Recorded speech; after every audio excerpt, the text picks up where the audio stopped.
안녕하세요. 오타임의 미국 소식입니다. 11월 26일 헤드라인 뉴스를 전해드리겠습니다. 오늘의 첫 번째 소식입니다. 조 바이든 행정부와 뉴욕타임즈가 지금 어떤 불협화음을 보이고 있습니다.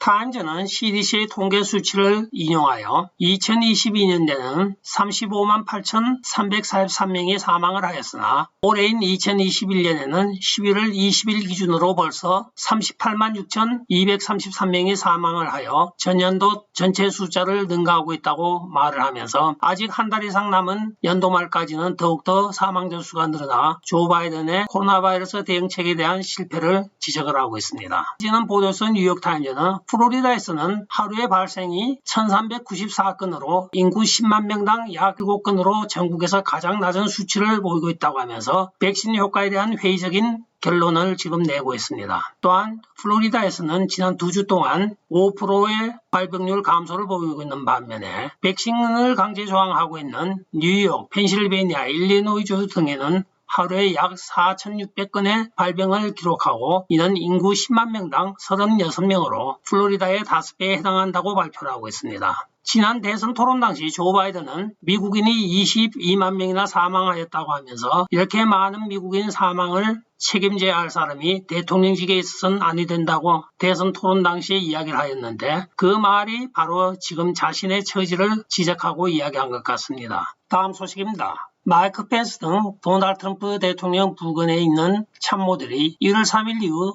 Stop the Steal을 위하여 아무런 일도 하지 않고 있을 때 Women for America First라고 하는 단체가 풀뿌리 운동의 일환으로 DC에 모여 Stop the Steal 운동을 전개하였습니다. 그런데 이 조직에 대하여 지금 메인스트림 미디어가 주최자인 에이미 크레머와 그의 딸인 카일리 크레머가 대포폰을 석 대를 사서 한 대씩 나눠 사용을 하고 한 대는 백악관 도널드 트럼프 대통령 최측근에게 전하여 주었다고 루머를 양산하고 있습니다. 이들은 이 소식은 특별조사위원회 즉 특조위에서 나왔다고 이야기를 하고 있는데 언론이 먼저 이렇게 나팔을 불고 특조위가 발표를 하고 소환을 하고 이런 순서가 펼쳐질 것으로 전망이 되어지고 있습니다. 그러나 이에 대하여 공화당 내에서는 아무런 반대의 목소리가 나오고 있지 않으며 언론에 항의하는 사안 하나 나오지 않고 있습니다. 하기야 이들은 도널드 트럼프 대통령을 딥스테이트에 팔아먹고 1월 6일 이후에 일주일간 리조트에서 단합 대회를 하였던 정당인데 우리가 무엇을 더 기대를 하겠습니까?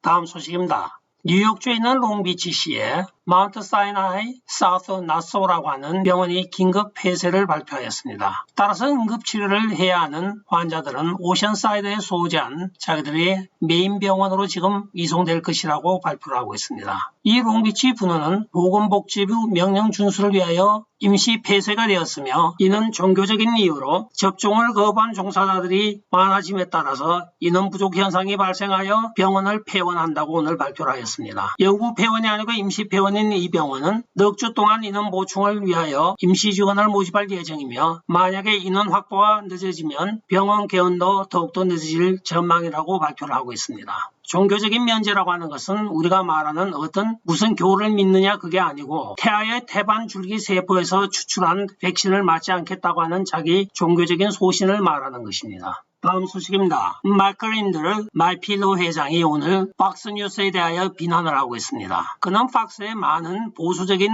앵커들이 존재한다고 하면서 겉으로는 보수적인 척하는 터 칼슨, 샨 해너티 등등의 많은 보수 언론 앵커들이 실제적으로 2020년 11월 3일 부정선거에 대하여서는 입을 꽉 다물고 한마디 보도 평론을 하지 않고 있다고 이야기를 하고 있습니다. 그래야 이들은 무늬만 지금 보수인 척하는 변절자들이며 이들이 더욱더 위험한 존재들이라고 이야기를 하고 있습니다. 더 위험한 이유로는 그가 설명하기를 메인스트림 미디어에 있는 앵커들은 의뢰이 거짓말을 하는 것으로 사람들이 알고 있지만은 이 사람들은 바로 보수 언론을 대표하는 사람들이라고 믿고 있기에 이들이 부정선거에 대해 이런 방구도 하지 않음으로써 일반 대중들은 부정선거가 전혀 없었다고 하는 잘못된 인식을 가질 수가 있다고 그들이 더욱더 사악하다고 비난을 하고 있습니다.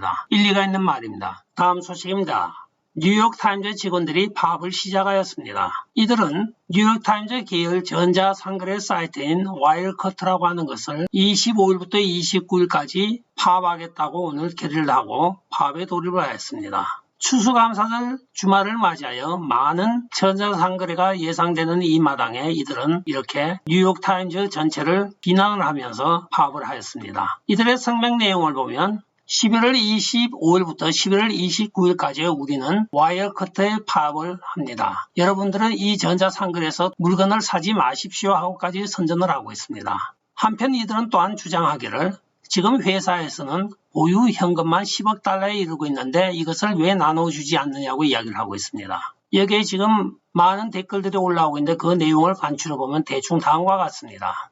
회사가 보유하고 있는 자산과 너희들과는 무슨 상관이냐. 너희들은 계약된 임금에 의하여 일을 하고 거기에 대한 보상으로 임금을 받아가는 것으로 끝난 것이지 회사가 돈을 벌었던 손해를 본다고 니들 재산 팔아서 넣을 건 아니지 않나 하는 댓글이 있는가 하면 또한 댓글을 소개한다고 하면 너희들이 그토록 추구하여왔던 사회주의적 만민평등주의에 입각하여 니들도 길거리에 나가서 노숙자들과 같은 수준으로 살면 되지 왜 많은 임금을 요구하고 있느냐고 하면서 이들을 질타하고 있습니다. 결국은 이 뉴욕타임즈 모든 직원들이 시민들로부터 호응을 얻지 못하고 있다는 반응이기도 합니다.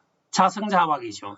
다음 소식입니다. 미국에도 민족의 위대한 지도자 바이든 동부가 나왔습니다. 오늘 힐러리 클린턴이 MSNBC와의 인터뷰에서 미국 사람들은 조 바이든의 위대한 업적을 전혀 모르고 있다고 하면서 안타까운 심령을 이야기를 하고 있습니다. 조 바이든이 얼마나 정치를 잘하는데 미국인들은 여기에 대하여 전혀 모르고 그를 비난만 하고 있다고 하면서 딸랑딸랑하고 있습니다. 노망이 난 것인지 지금 조 바이든 보고 미국 역사 이래로 가장 정치를 잘하였다고 하는 힐러리 클린턴이 치매가 온 것이 아닌가 하는 합리적인 의심을 해봅니다. 다음 소식입니다. 조 바이든이 결국은 친중 본색을 드러내고 있습니다. 며칠 전 조 바이든이 SPR, 즉 비축유, 전략적 비축유 5천만 배럴을 방출한다고 발표를 하였습니다. 그런데 이상하게도 시장에서는 유가가 거꾸로 올라갔습니다. 오늘 그 원인이 드디어 밝혀지고 있습니다.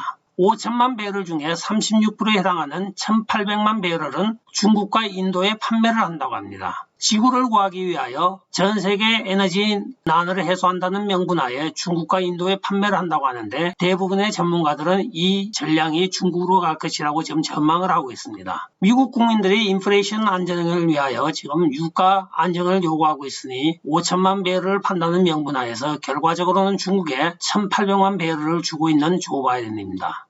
조지아 브룬스윅에 발생하였던 조깅맨 살해 사건에 있어서 3명의 가해자들이 전부 유죄 판결을 받았습니다. 이들은 20년 내지 25년의 법정 최고형을 앞두고 있으며 연방항소법원에 항소를 할지는 아직까지 미지수입니다. 만약에 항소를 하여 연방법원에 가게 되면 연방법원은 항상 형량을 더 무겁게 때리는 경향이 있기 때문입니다. 한편 오늘 브룬스윅 조지아 순회 지방검사였던 제키 존슨이 이 사건으로 인하여 교도소에 수감이 되었다가 같은 날 보석금 없이 석방이 되어 지금 재판을 대기하고 있습니다. 이 지방검사의 혐의는 바로 우리가 조깅맨 사건이라고 불리는 아웃모드 알버리 살인사건의 가해자 3명에 대한 체포를 못하게 한 혐의로 공권력 남용을 지금 이유로 들고 있습니다. 한편 칼 리턴하우스에서 많은 BLM과 언론과 또한 좌파들이 같은 흑인 피해자이며 같은 백인 가해자의 사건에서 전자가 무죄가 되었다고 인종차별로 몰아갔던 이 메인스트림 미디어가 이번에는 어떤 문구를 만들어낼지 기대가 되어집니다.